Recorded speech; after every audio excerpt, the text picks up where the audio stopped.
Jeremias. Unang Kabanata. Ito ang mga mensahe ni Jeremias na anak ni Hilkia. Si Hilkia ay isa sa mga pari sa Anatot, sa lupain ng lahi ni Benjamin.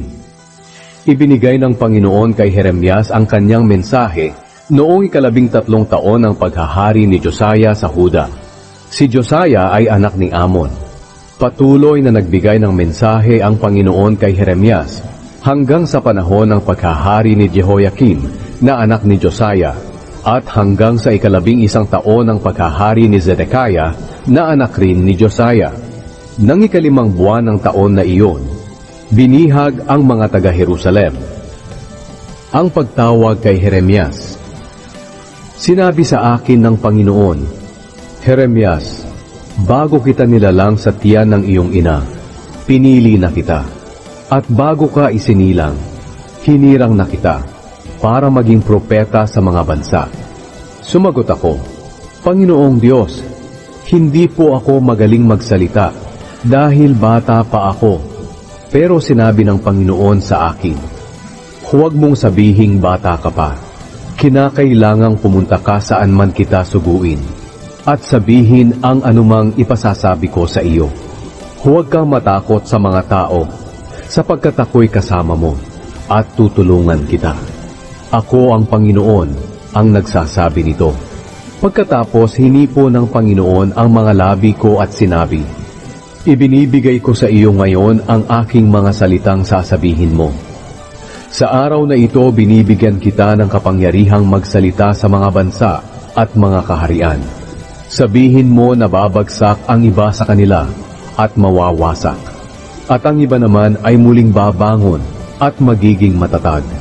Pagkatapos, tinanong ako ng Panginoon, Jeremias, ano ang nakikita mo?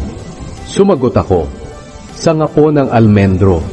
Sinabi ng Panginoon, tama ka, at nangangahulugan iyan na nagbabantay ako para tiyaking matutupad ang mga sinabi ko.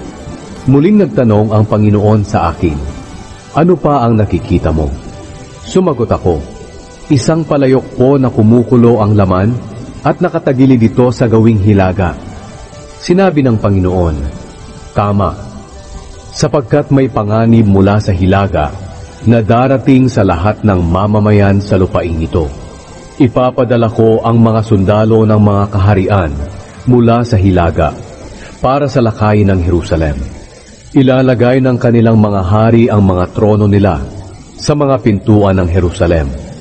Gigibain nila ang mga pader sa palibot nito at ang iba pang mga bayan ng Huda. Parurusahan ko ang mga mamamayan ko dahil sa kasamaan nila. Itinakwil nila ako sa pamamagitan ng paghahandog nila ng insenso sa mga Diyos-Diyosan. At sinamba nila ang mga Diyos-Diyosan na sila lang din ang gumawa. Jeremias, ihanda mo ang sarili mo. Humayo ka at sabihin sa kanila ang lahat ng ipinapasabi ko sa iyo. Huwag kang matakot sa kanila, sapagkat kung ikaw ay matatakot, lalo kitang tatakutin sa harap nila.